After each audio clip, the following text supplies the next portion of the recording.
Hello guys, अभी हम discuss करेंगे राउल्ट्स लॉ। पहले डिस्कस करेंगे वेपर प्रेशर को, वेपर प्रेशर क्या होता है, उसके बाद में समझेंगे राउल्ट्स लॉ को, और फिर राउल्ट्स लॉ के बेसिस पे सॉल्यूशन का वेपर प्रेशर फाइंड करना। मींस 3 पॉइंट्स पर डिस्कस करेंगे। One is the vapour pressure. देखिए पहले वेपर प्रेशर समझते हैं।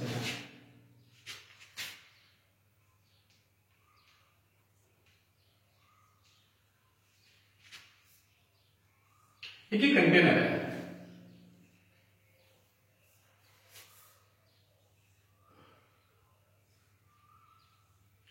और इस कंटेनर में लिक्विड है।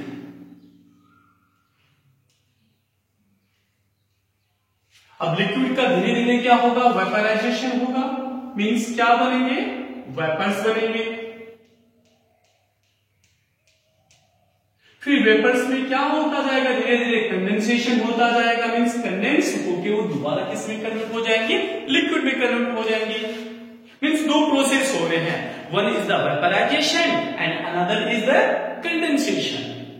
अब इन दोनों प्रोसेस के बीच में एक इक्विलिब्रियम एस्टैब्लिश हो गया between vaporization and condensation. At the equilibrium, the pressure applied by vapors on surface of liquid, ये जो वेपर्स हैं इनकी वजह से लिक्विड की सरफेस पे जो प्रेशर लगेगा, this pressure is called vapour pressure. इसी प्रेशर का नाम क्या है, वेपर प्रेशर। क्लियर? तो डेफिनेशन क्या बनी, the pressure applied bye vapors of liquid on surface of liquid at equilibrium between vaporization and condensation. Clear? The pressure applied by vapors on surface of liquid at equilibrium between vaporization and condensation is called vapor pressure. समझ में आ गया होगा, clear हो गया vapour pressure क्या होता है। Pressure applied by vapours on surface of liquid. Clear? अब हम समझेंगे राउल्ट्स लॉ को। Very very important for exams में बहुत इंपॉर्टेंट है राउल्ट्स लॉ। तो राउल्ट्स लॉ क्या है, देखिए समझते हैं। बहुत सिंपल सी बात बताई राउल्ट्स लॉ ने, बस आप थोड़ा ध्यान से समझते चलना।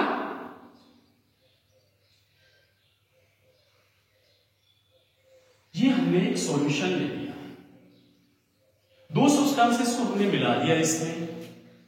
नॉन रिएक्टिंग है सब्सटेंस भी, दो नॉन रिएक्टिंग सब्सटेंस है लेकिन लिक्विड स्टेट में है। कौन कौन से हैं, ए और बी है।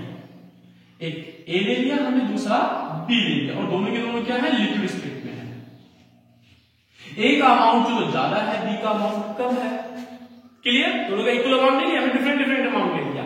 मान लिया ए का अमाउंट क्या है, ज्यादा है, बी का अमाउंट क्या है, कम है। तो ए का अमाउंट अगर ज्यादा है तो ए के वेपर्स क्या बनेंगे, बी के कंपैरिजन में ज्यादा बनेंगे। ए के वेपर्स क्या बनेंगे, ज्यादा बनेंगे। बी का अमाउंट कम है तो बी के वेपर्स भी क्या बनेंगे, कम बनेंगे। ए का वेपराइजेशन क्या होगा, ज्यादा होगा, बी का वेपराइजेशन कम होगा। ए का वेपराइजेशन ज्यादा हो रहा है तो ए का वेपर प्रेशर भी क्या होगा, ज्यादा होगा। बस यही राउल्ट्स लॉ है। देखिए दोबारा समझते हैं। ए का अमाउंट हमने ज्यादा लिया, ए का वेपराइजेशन ज्यादा हुआ, ए के ज्यादा वेपर्स बने तो ए का ज्यादा ही क्या होगा, वेपर प्रेशर होगा। क्लियर? अब इसको साइंटिफिक लैंग्वेज में समझते हैं। ए ज्यादा लिया मींस ए का मोल फ्रैक्शन आपके पास में ज्यादा है। क्लियर? तो ए का वेपर प्रेशर भी क्या हुआ, आपके पास में ज्यादा हुआ। बी का मोल फ्रैक्शन आपके पास में कम है, बी का मोल फ्रैक्शन कम है, तो बी का वेपर प्रेशर भी क्या हुआ, कम हुआ। क्लियर? तो लैंग्वेज बना के क्या लिख सकते हैं अपन, vapour pressure P, vapor pressure of liquid is directly proportional to its mole fraction in solution, means P directly proportional to X. और यही क्या है friends, Raoult's law. Then what is Raoult's law? According to Raoult's law, the vapor pressure of component of a solution is directly proportional to its mole fraction in solution, means P directly proportional to X. Clear? ठीक है, P directly proportional to X, जहां तक शायद समझ में आ गया होगा आपको। तो P इसको थोड़ा मॉडिफाई कर देते हैं, P is equal to P naught into X। What is P naught? P naught, vapor pressure of component in pure state। जब ये सॉल्यूशन में नहीं था, सिर्फ A अकेला था, तब वो जो है वो क्या ये P naught है। Clear friends? What is Raoult? दो चीजें, दो पॉइंट हमने समझे हैं। One is the vapor pressure and another is Raoult force। तो दोबारा फटाफट रिवाइज करते हैं इसको। वेपर प्रेशर क्या हुआ? वेपराइजेशन हुआ। दूसरा प्रोसेस क्या है? कंडेंसेशन हुआ। इनके बीच में क्या हो गया? इक्विलिब्रियम स्टैब्लिश हो गया। इस इक्विलिब्रियम पे वेपर्स ने लिक्विड की सरफेस पे जो प्रेशर लगाया उसी को क्या कहा हमने? Vapour pressure. It means vapour pressure is the pressure applied by vapours on surface of liquid at vaporization and at equilibrium between vaporization and condensation is called vapor pressure। Clear? Second हमने क्या समझा?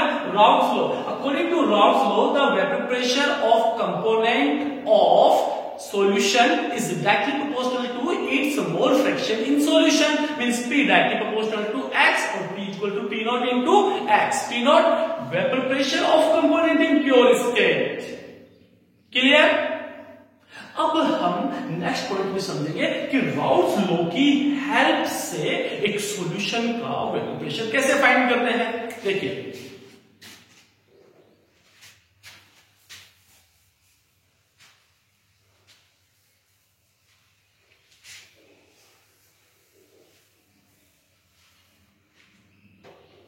Vapour pressure of solution, VP of solution.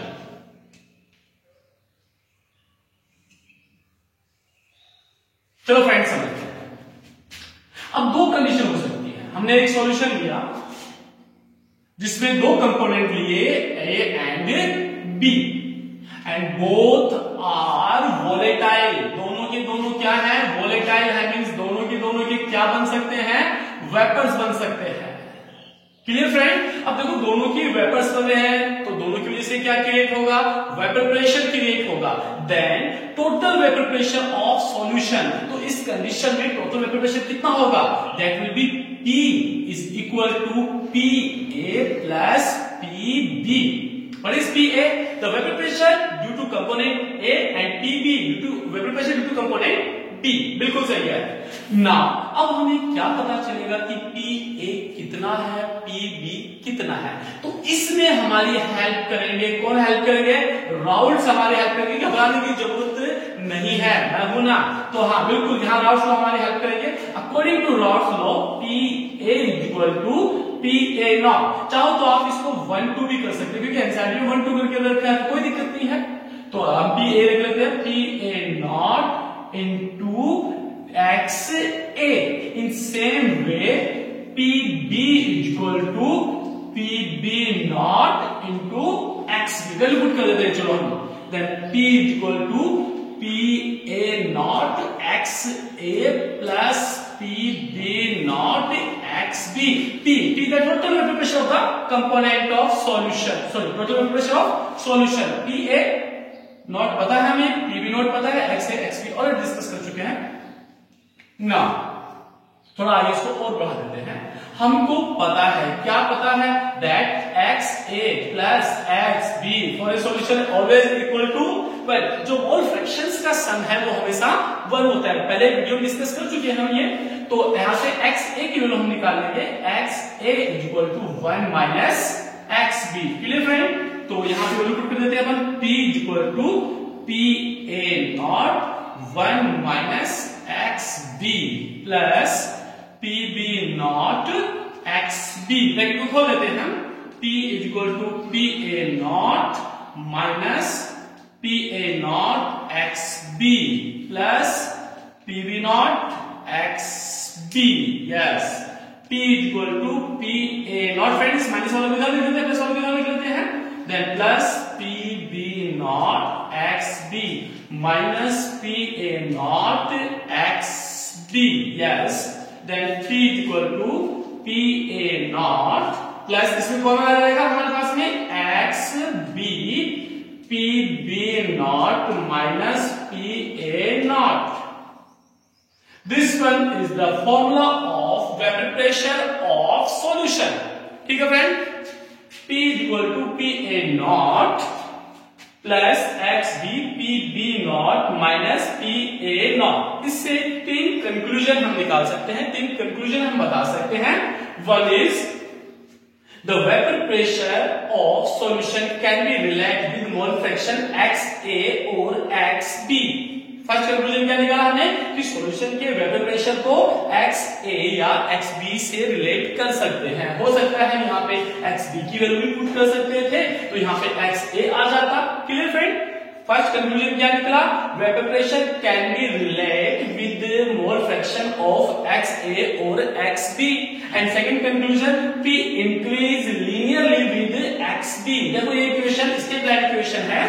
y equal to, इसको y consider करें, then c equal c plus ये हो गया x, ये क्या बच गया बाकी का n. ये किसको इंडिकेट कर रहा है, स्ट्रेट लाइन इक्वेशन को इंडिकेट कर रहा है.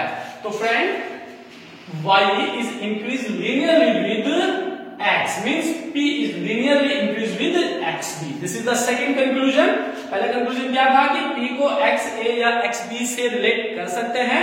दूसरा कंक्लूजन p xb के साथ linearly क्या होगा, इंक्रीज होगा. And third conclusion, p depend on vapor pressure of pure state of pa and not P A and P B. ठीक है, कि P की वैल्यू पी ए नॉट और पी बी पे भी डिपेंड करती है. आगे फ्रेंड्स सारा समझ में ये. ठीक है, दूसरी कंडीशन हम समझते हैं. दो कंपोनेंट है A and B, but in this condition A is volatile but B is not volatile. सिर्फ A ही क्या है, वोलेटाइल है. तो सिर्फ A की ही क्या बनेंगे, वेपर्स बनेंगे. सिर्फ A से क्या क्रिएट होगा, वेपर प्रेशर क्रिएट होगा. So P will be equal to P A naught into X A.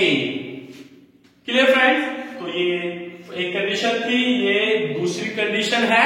और ये क्या हो गया हमारे पास में, राउल्स लॉ को हमने अप्लाई किया है. किस पे अप्लाई किया है, सॉल्यूशन पे. क्लियर, समझ में आ गया होगा. इंशाल्लाह हो जाएगा.